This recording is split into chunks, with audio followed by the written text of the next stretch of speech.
तो हमारा जो solution of system of equation है, ठीक, तो एक तो तुम्हारा वो एलिमिनेशन मेथड है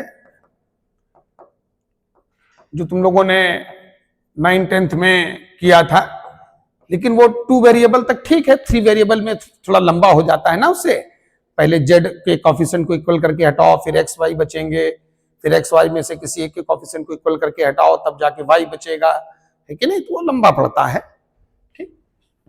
तो वो 2 वेरिएबल तक ठीक था, 3 वेरिएबल में लंबा पड़ता है। तो दूसरा हम लोगों ने डिटरमिनेंट, लेकिन हाँ वो पता होना चाहिए ना कौन को किस किस से कर सकते हो। बेसिक मेथड से भी कर सकते हो, ऐसा कुछ नहीं है। एलिमिनेशन मेथड से भी कर सकते हो।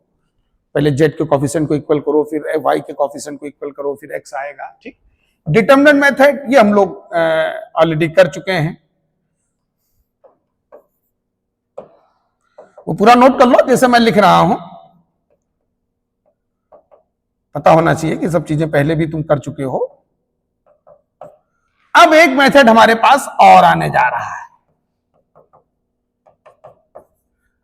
मतलब ये solution of system of equation कोई नई जड़ी बूटी नहीं है, ये तुम पहले से करते रहे हो। 2 वेरिएबल के लिए तो 10th क्लास से करते चले आ रहे हो, 3 वेरिएबल के लिए भी तुमने किया। बस यह है कि लंबा पड़ता था, उसमें भी एलिमिनेशन मेथड लगता है। फिर हम लोगों ने अभी जस्ट जो प्रीवियस टॉपिक डिटरमिनेंट पढ़ा, वहां पर हम लोगों ने क्रेमर्स रूल से सिस्टम ऑफ इक्वेशन को सॉल्व करना सीखा। किस किस टाइप के सॉल्यूशन हो सकते थे, यूनिक, इनफाइनाइट, मैनी, उनको कुछ नाम दिए गए थे, consistent and determinant, consistent and indeterminant, inconsistent, वो सब भी, ट्रिवियल, नॉन ट्रिवियल, ये सब हम लोगों ने देखा, ठीक। वो डेफिनेशंस एज इट इज हैं। फिर से कान खोल के सुन लो, डिटरमिनेंट मेथड में जो वर्ड्स हम लोगों ने सीखे थे वो अब यहां फिर से नहीं बताए जाएंगे, वो सब एज इट इज है। Consistent, inconsistent, trivial, non trivial, homogeneous, non homogeneous, सब एज इट इज है। केवल उनको सॉल्व करने का मेथड केवल चेंज होने जा रहा है, बस वो हम लोग देखेंगे, ठीक है। तो एक सिस्टम ऑफ इक्वेशन ले लो 3 वेरिएबल का, डेफिनेशंस अगर भूल गए हो तो उनको रिवाइज कर लेना।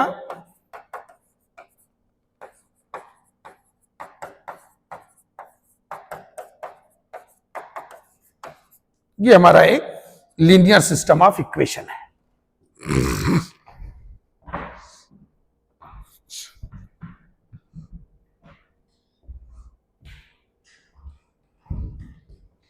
a1x plus b1y plus c1z equal to d1, a2x plus b2y plus c2z equal to d2, a3x plus b3y plus c3z equal to d3। ये हमारा लीनियर सिस्टम ऑफ इक्वेशन है।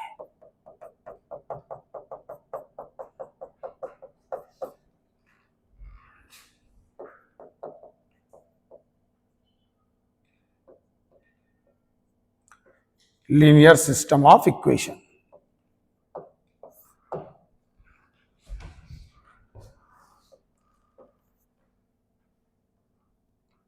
इसको जो है नोट कर लो सब लोग पहले अच्छे से।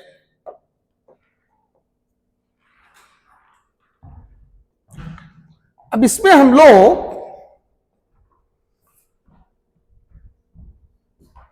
मैट्रिक्स बनाएंगे। सबसे पहले एक कैपिटल ए मैट्रिक्स हम लोग बनाएंगे।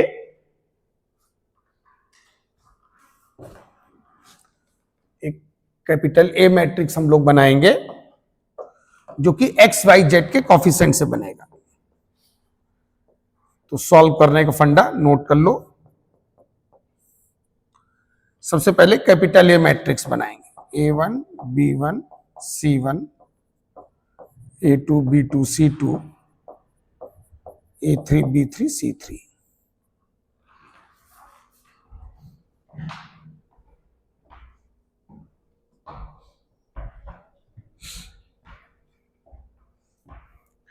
एक्स के कॉफिशिएंट एक कॉलम में, वाई के कॉफिशिएंट एक कॉलम में, जेड के कॉफिशिएंट एक कॉलम में। फिर एक बी मैट्रिक्स बनाएंगे।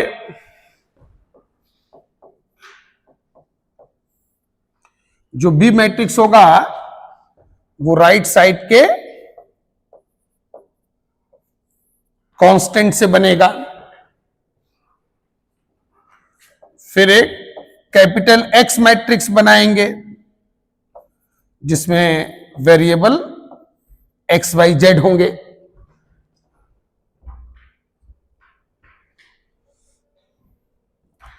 Capital A matrix, B matrix और कैपिटल एक्स मैट्रिक्स।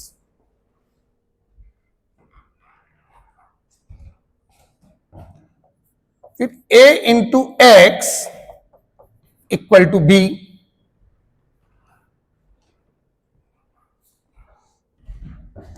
या capital X equal to A inverse into B.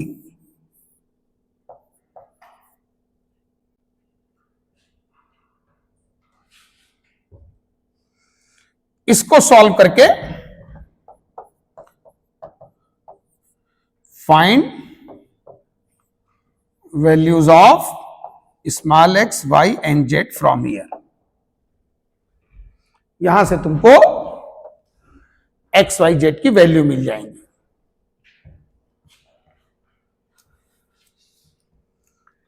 Actually में जो ए इनवर्स होगा वो 3x3 ऑर्डर का होगा, और जो बी मैट्रिक्स है, जैसे ये तुम्हारा 3x3 है, ये 3 रो 1 कॉलम है, ये भी 3 रो 1 कॉलम है,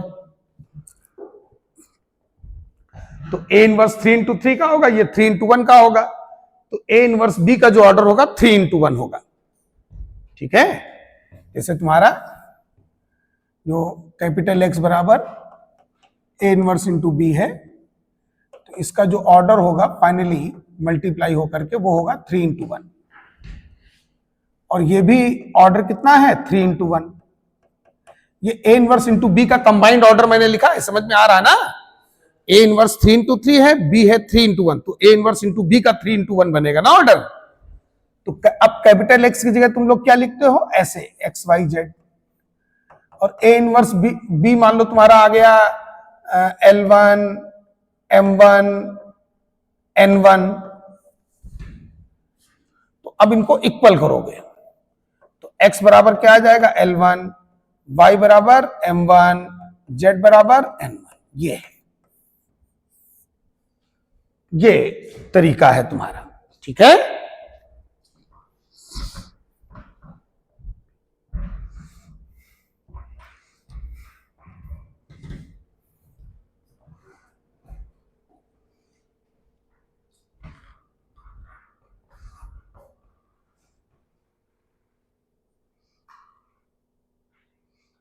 जो हमारा ए इनवर्स होता है, जो ए इनवर्स होता है वो होता है adjoint of A upon mod of ए।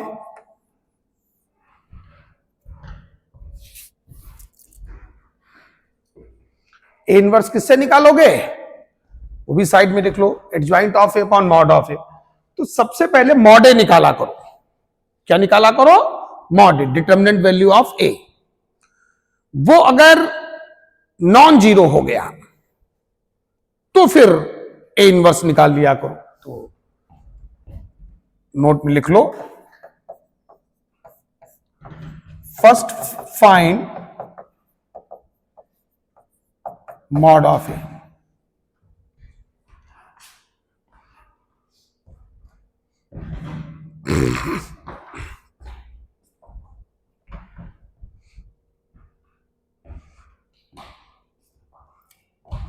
सबसे पहले क्या निकालना है, mod of A.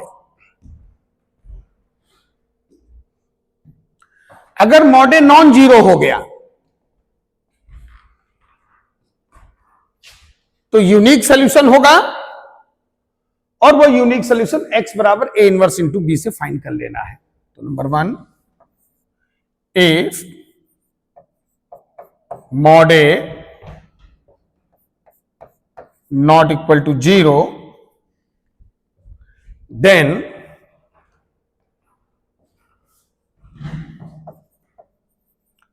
system of equation has unique solution, bracket में लिख लो, consistent and determinate,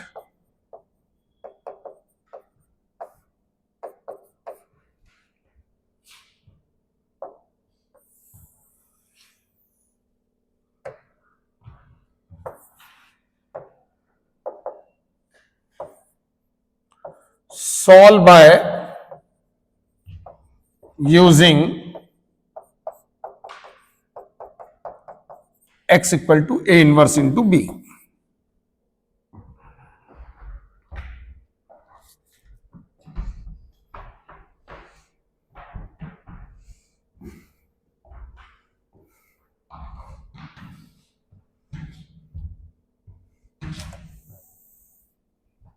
यहां तुम लोग ये भी हेडिंग डाल सकते हो नोट के ऊपर, टाइप ऑफ सॉल्यूशन।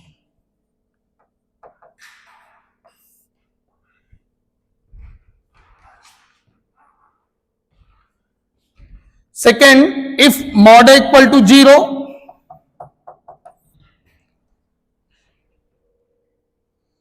तो mod A not equal to 0 पर तो भाई यूनिक पक्का हो गया था।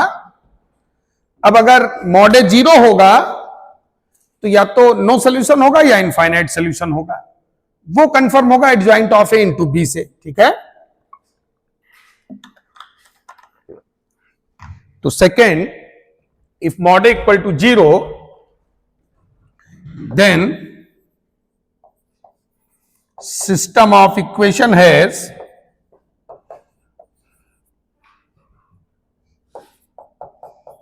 either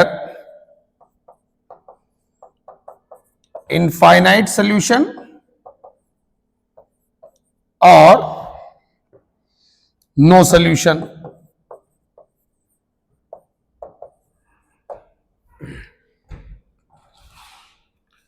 या तो इनफाइनाइट सॉल्यूशन होगा या फिर नो सॉल्यूशन होगा। अब सेकंड का फर्स्ट, अब ये कंफर्म होगा adjoint of A into B.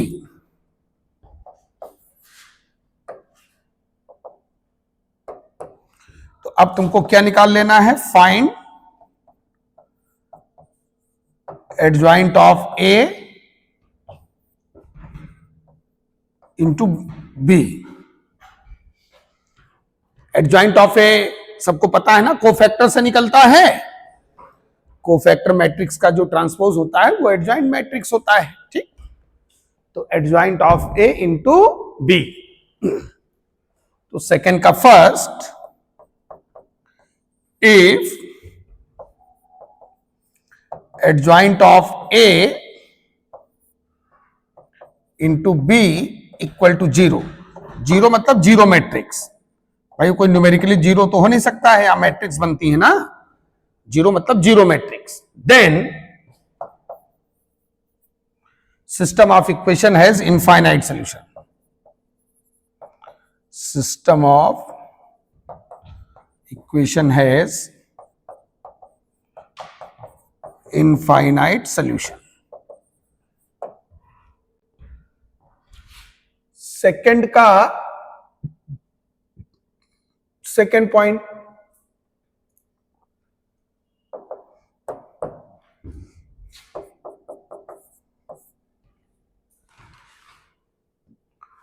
Second का second point,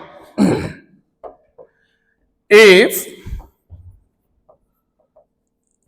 adjoint of A, ये ए है ये, into B not equal to 0 मतलब नॉन जीरो मैट्रिक्स, देन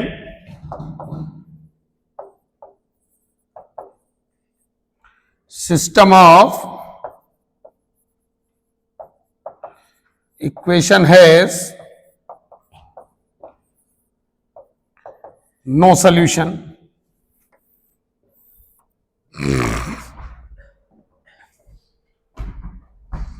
ये पूरा फंडा है।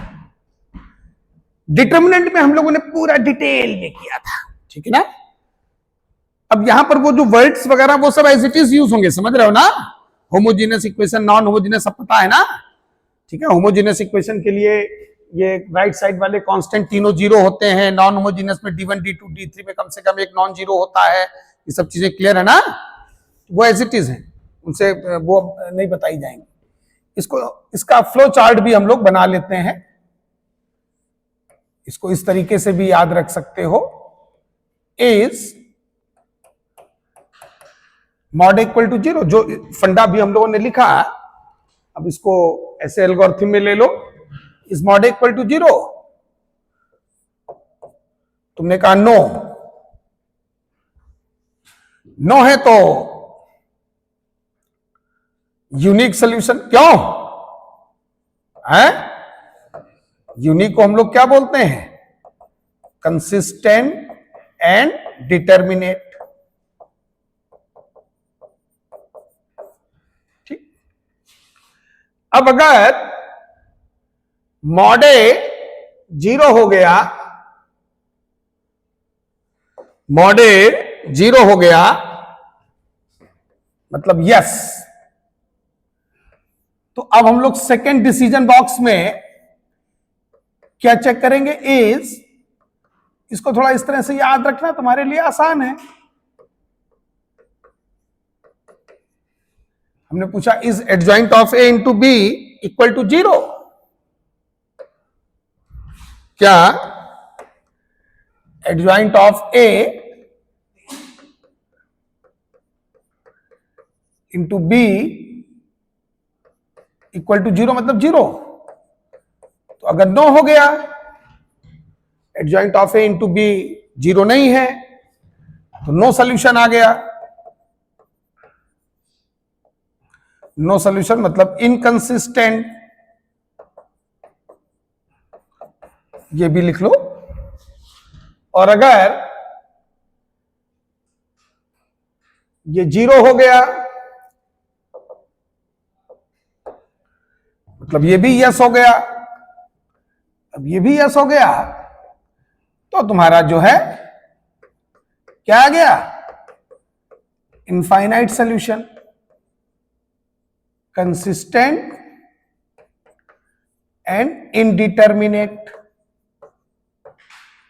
वो एक ही मतलब होता है।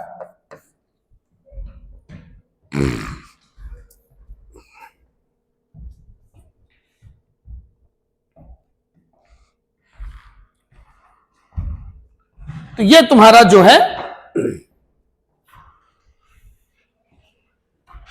लीनियर सिस्टम ऑफ इक्वेशन का पूरा फंडा है। तो आई थिंक ये सबको अच्छे से क्लियर हो गया होगा।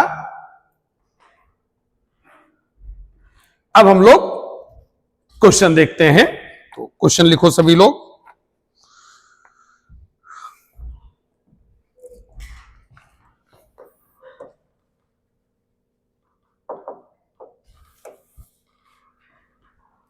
Solve system of equation 2x plus 3y plus 3z equal to 5, x minus 2y plus z equal to minus 4, 3x minus y minus 2z equal to 3। अच्छा, डिटरमिनेंट मेथड में मैंने तुम लोगों को ये भी बताया था कि इनफाइनाइट सॉल्यूशन कैसे निकाला जाता है, याद है ना सबको? इनफाइनाइट सॉल्यूशन में किसी एक वेरिएबल को क्या ले लेते हैं, के, बोलते क्यों नहीं हो? कुछ चीजें याद भी रखा करो। Method to find infinite solution,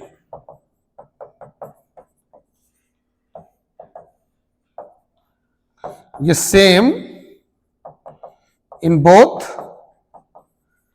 determinant and matrix। तो इसमें हम लोग क्या करते हैं, बताओ क्या करते हैं? लेट z इक्वल टू के,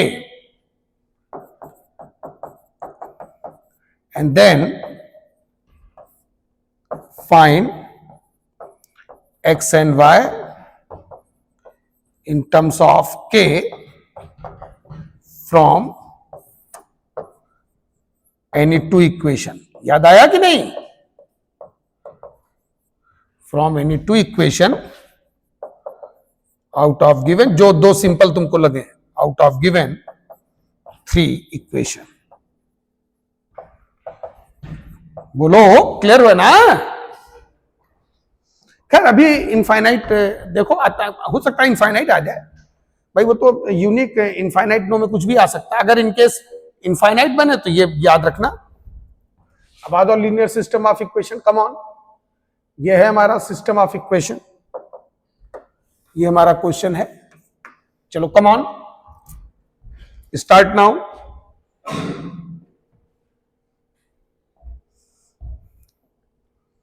भाई यूनिक है तो x बराबर a इनवर्स इंटू बी से हो जाएगा. नो सोल्यूशन है तो सोल्यूशन आएगा ही नहीं. इनफाइनाइट वाला फंडा मैंने और बता दिया.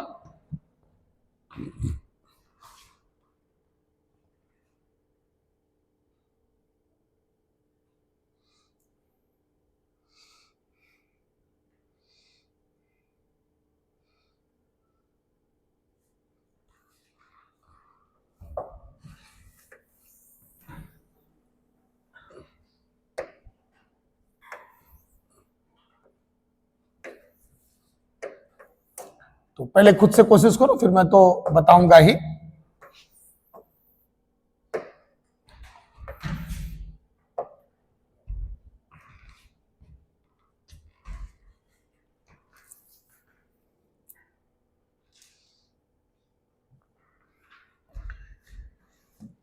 ये इनफाइनाइट वाला फंडा नोट कर लिया सब लोगों ने? हम क्लियर करने जा रहे हैं, लिख लिया ना सब लोगों ने?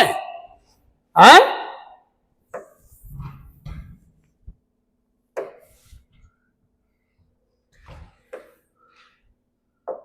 अब जो है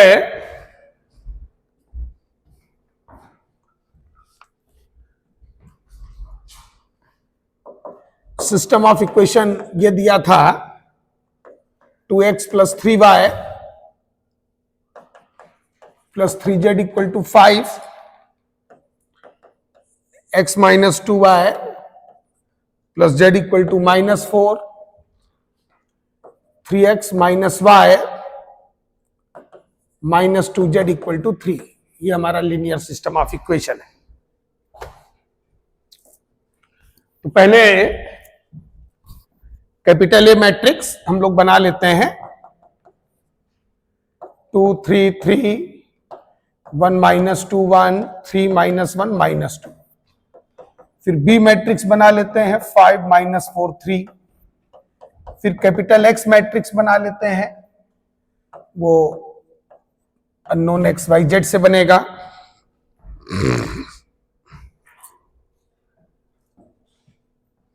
सबसे पहले मॉडे निकालो, क्योंकि इसी से पता चलता है कि टाइप ऑफ सॉल्यूशन क्या होगा. तो मॉडे हमारा हो जाएगा 2 3 3 1 माइनस 2 1 3 माइनस 1 माइनस 2. तो इसको जब हम लोग ओपन करेगा 2 into 4 plus 1 minus 3 into minus 2 minus 3 plus 3 into minus 1 plus 6, 10 plus 15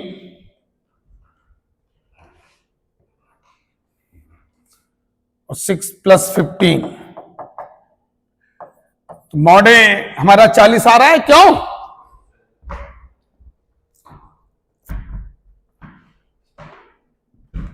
non zero है. तो यूनिक सॉल्यूशन आएगा. अरे कन्फर्म बोला करो, बैठे क्या रहते हो, थोड़ा रिस्पॉन्स किया करो. क्या आएगा? Unique solution. लिख दो unique solution.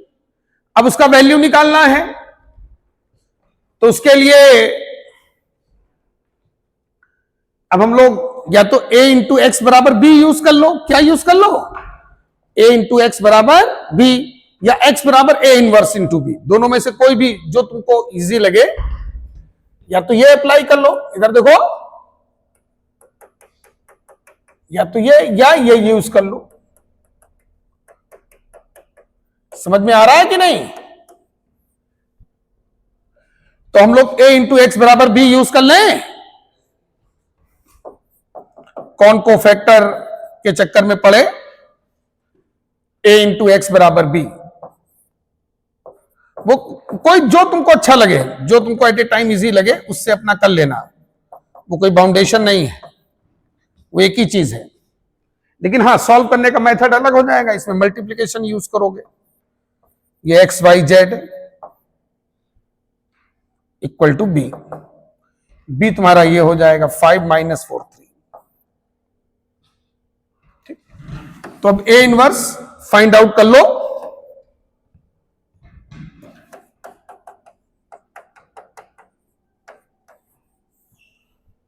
Come on quick.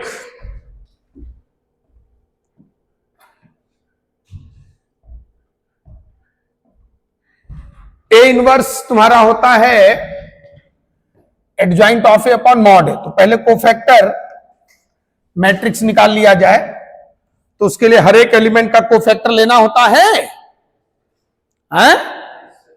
जैसे C11, तो इसको क्लोज कर दो, ये दोनों सॉल्व कर लो। 4 + 1 5, C11 -1 to the power 1 + 1 positive होगा। साइन तो ये चलता है, प्लस माइनस प्लस, पता होगा ना सबको।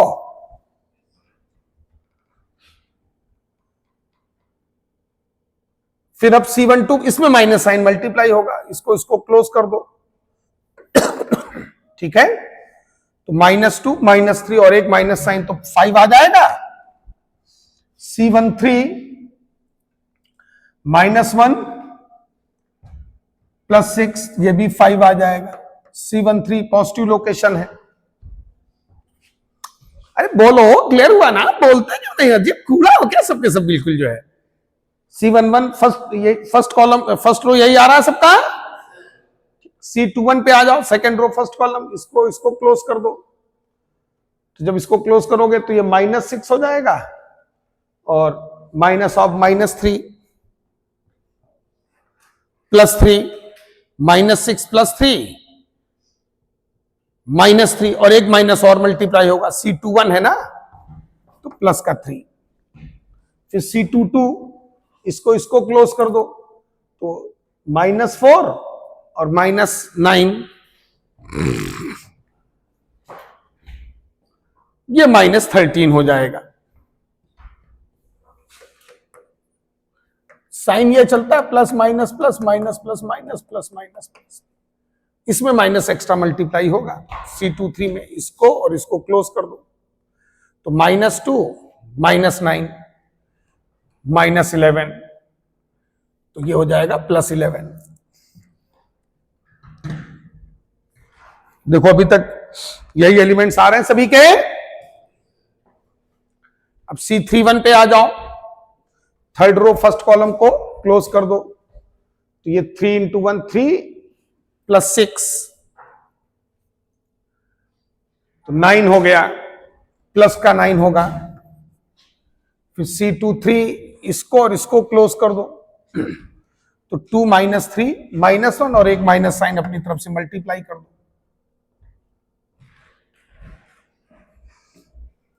अब लास्ट एलिमेंट बचा, लास्ट एलिमेंट का वैल्यू, हाँ एक माइनस साइन भी इसमें मल्टीप्लाई होगा, बिल्कुल सही जवाब। फिर उसके बाद जो है थर्ड रो सेकंड कॉलम को क्लोज करोगे, तो -2 और 2 और -3 -1 और +1, ठीक तो था, पूरा कहीं के डिस्टर्ब कर रहे हो।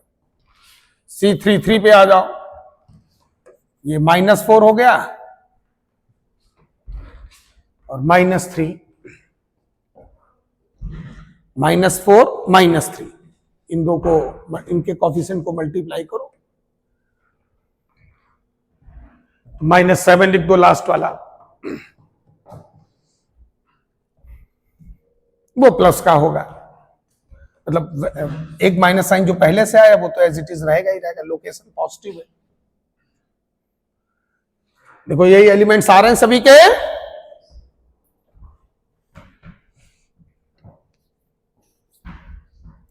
इसका ट्रांसपोज ले लो, एडजॉइंट आ जाएगा।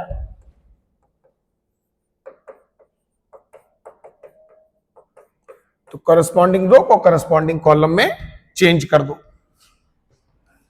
फटाफट चेंज कर दो सब लोग।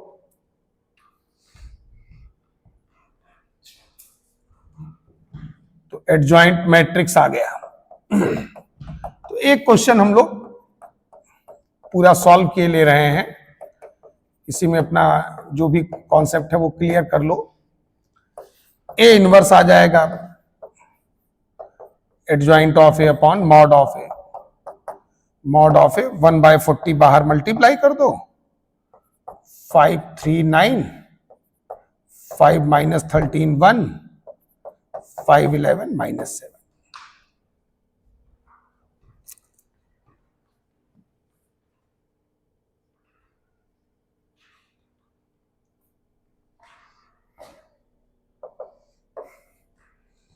अब तुम्हारा जो कैपिटल एक्स होगा वो A inverse into B, capital X का वैल्यू एक्स वाई जेड,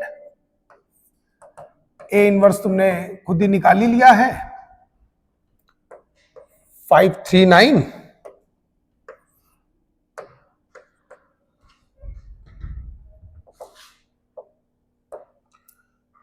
ये इंटू बी तुम लोगों को करना होगा, ये ध्यान देना।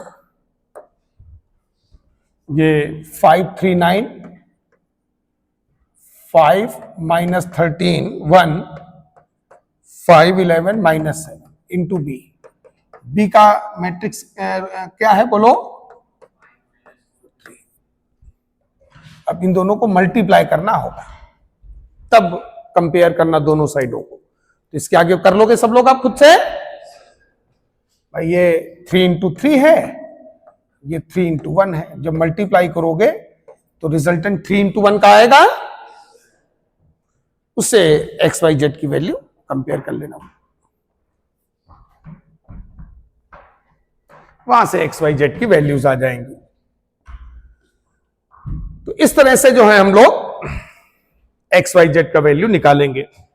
नेक्स्ट क्वेश्चन लिखें।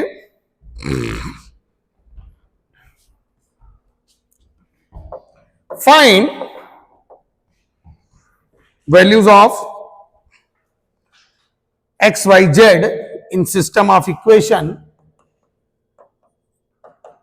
x plus Y minus Z equal to 0,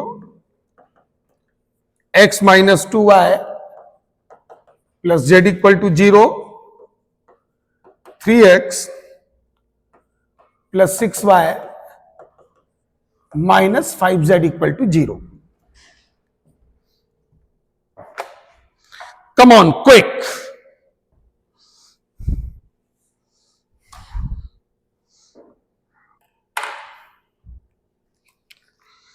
three variable का क्वेश्चन है।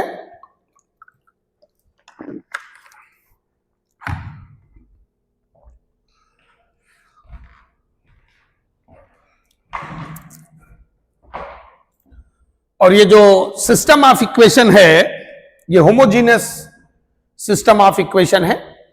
राइट साइड में तीनों कांस्टेंट जीरो हैं, तो ये होमोजीनियस सिस्टम ऑफ इक्वेशन है। होमोजीनियस सिस्टम ऑफ इक्वेशन में एक चीज तुमको याद हो, डिटरमिनेंट पे मैंने बताया था कि उसमें नो सोल्यूशन का कोई चांस नहीं होता है, एटलीस्ट सोल्यूशन होगा आइदर इनफाइनाइट और यूनिक।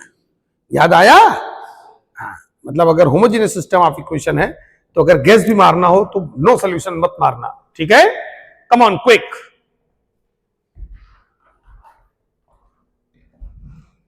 तो कैपिटल ए मैट्रिक्स बना लो पहले। 1 1 माइनस 1 1 माइनस 2 1 3 6 माइनस 5। फिर एक बी मैट्रिक्स, ये तो 0 0 0 हो जाएगा, और capital X matrix X Y Z. खैर वो तो बात की बात है, पहले मॉड ए निकाला जाए ना। क्या निकाला जाए? Mod A.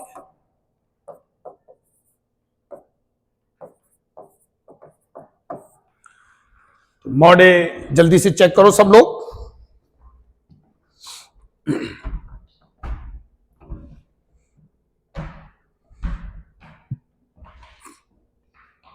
डिटरमिनेंट वैल्यू 0 हो रहा है कि नॉन जीरो हो रहा है?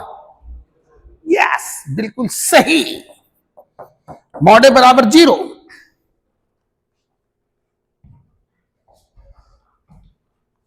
अब मॉडे चूंकि 0 हो गया है, अब वैसे होमोजीनियस सिस्टम ऑफ इक्वेशन में नो सॉल्यूशन का कोई चांस ही नहीं होता है। क्यों? बचा था यूनिक और इनफाइनाइट, उसमें भी मॉडे 0 हो गया, तो अब खाली इनफाइनाइट सॉल्यूशन बचा है। क्या बचा? Infinite solution. अगर तुम adjoint of A into B निकालोगे भी, तो देखो एडजॉइंट ऑफ ए कुछ भी हो, कौआ चूहा कुछ भी हो, जब वो इंटू बी, चूंकि बी मैट्रिक्स ऑलरेडी 0 मैट्रिक्स है ना, तो भाई ये जैसे ये तुम अगर निकालोगे भी, अगर फ्लो चार्ट के अकॉर्डिंग भी जाओगे, तो ये चूंकि ऑलरेडी 0 0 0 है ना, तो ये तुम्हारा 0 ही आना है।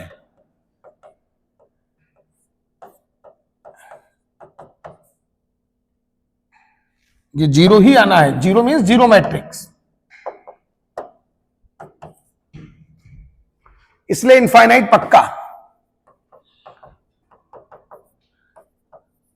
और वैसे होमोजेनियस में तुमको करने को कर लो, क्योंकि बी मैट्रिक्स 0 है तो वो 0 ही आना। एडजॉइंट है कुछ भी हो, एडजॉइंट एक एलिमेंट कुछ भी लिख दो, A1 A2 A3 B1 B2 B3 into जब 0 0 0 से मल्टीप्लाई करोगे तो सब 0 0 0 ही तो आएगा।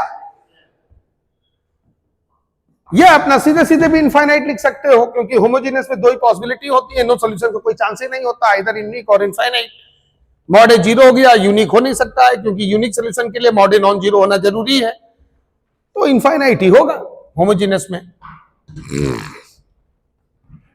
अब इनफाइनाइट सॉल्यूशन है तो किसी एक वेरिएबल को के लेना पड़ेगा।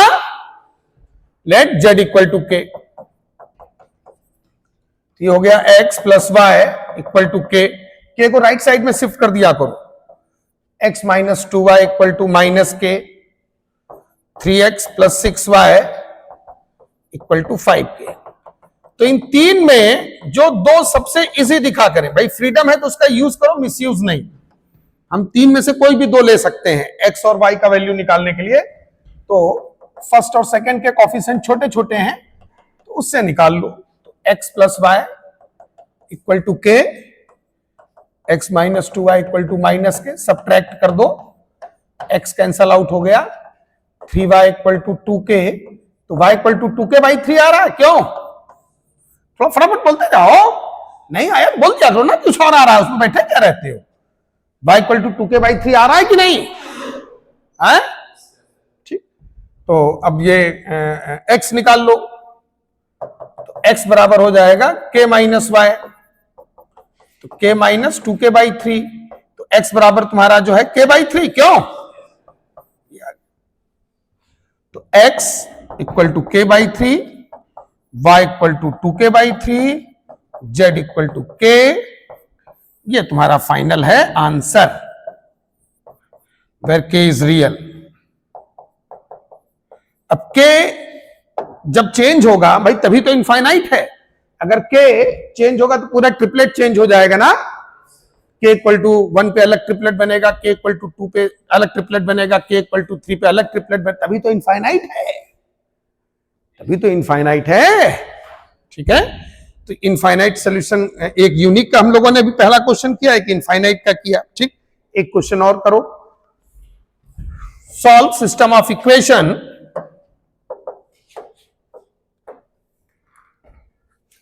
4x minus 2y equal to 3, 6x minus 3y equal to 5। चलो कम ऑन, ये हमारा सिस्टम ऑफ इक्वेशन है।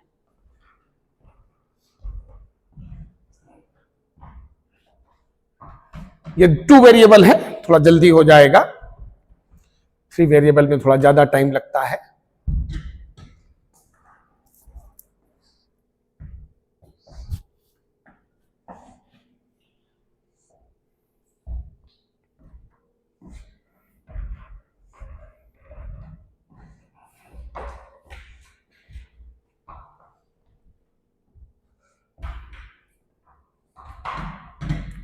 तो इसमें ए मैट्रिक्स ले लो, 4 - 2 6 - 3,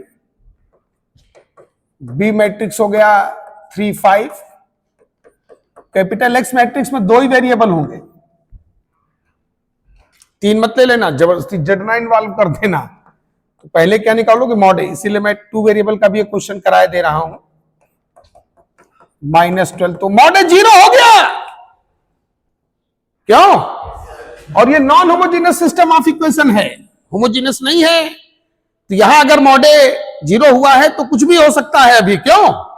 इनफाइनाइट भी हो सकता है, नो सोल्यूशन भी हो सकता है, इनफाइनाइट भी हो सकता है और नो सोल्यूशन भी हो सकता है। वो कंफर्म होगा adjoint of A into B से। निकालो adjoint of A into B. Non homogeneous में adjoint of A into B निकालना मस्ट है। फिर से कान खोल के सुन लो, नॉन होमोजीनियस में एडजॉइंट ऑफ ए, होमोजीनियस में तो ऑप्शन था क्योंकि बी मैट्रिक्स पहले से होमोजीनियस में 0 होता था, लेकिन नॉन होमोजीनियस में बी मैट्रिक्स 0 नहीं है। यहां adjoint of A into B पक्का निकालोगे तब जाकर के कंफर्म कर पाओगे कि इनफाइनाइट होगा या नो होगा। होगा इन्हीं दो में से, यूनिक तो नहीं होगा आप, लेकिन नॉन होमोजीनियस में कुछ भी हो सकता है, नो सोल्यूशन भी हो सकता है, इनफाइनाइट भी हो सकता है। होमोजीनियस में था कि हाँ अगर मॉड ए 0 हो गया तो इनफाइनाइट पक्का, क्योंकि वहां नो सोल्यूशन का कोई चांस नहीं होता है। तो एडजॉइंट ऑफ ए निकालने के लिए पहले कोफैक्टर मैट्रिक्स हम लोग निकालेगा। कोफैक्टर मैट्रिक्स में C11 इसको क्लोज कर दो, -3, C12 first row second column को क्लोज कर दो, और एक ऑड लोकेशन है -6 भी आएगा। क्यों भाई, 2 ऑर्डर में साइन ऐसे चलता है ना, जल्दी जल्दी बोलो, बैठे रहते हो। C21 इसको क्लोज कर दो, -+2, C22 second row second column को क्लोज कर दो, 4। देखो यही बन रहा सबका। अब इसका हम लोग ट्रांसपोज ले लेंगे, तो एडजॉइंट ऑफ ए आ गया कोफैक्टर का ट्रांसपोज, तो -3 - 6 2 4।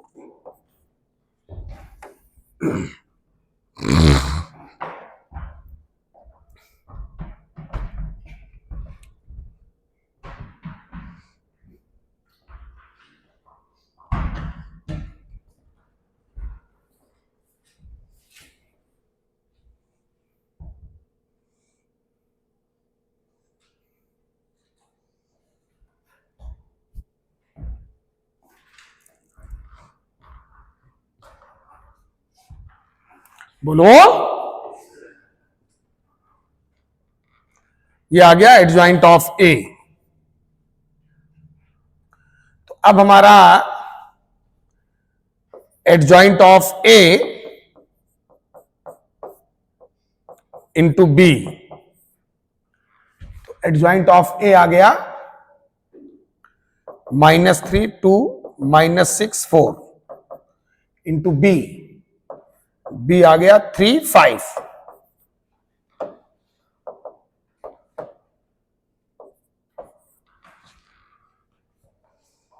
तो इसको हम लोग यहां सॉल्व कर लेते हैं। देख लो इधर ध्यान से, -9 +10 -18 +20। तो दिखने से ही नॉन जीरो एलिमेंट्स दिख रहे हैं कि नहीं? नॉन जीरो एलिमेंट्स दिख रहे हैं कि नहीं? अरे बोलो, नहीं दिख रहे हैं, ठीक है ना? तो नॉन जीरो एलिमेंट्स, नहीं, नॉन जीरो एलिमेंट्स दिख रहे हैं, जीरो एलिमेंट नहीं दिख रहे हैं, तो इसलिए नो सोल्यूशन। क्या आ जाएगा? No solution. भाई adjoint of A into B non zero हो गया ना, नॉन जीरो मैट्रिक्स, ठीक है।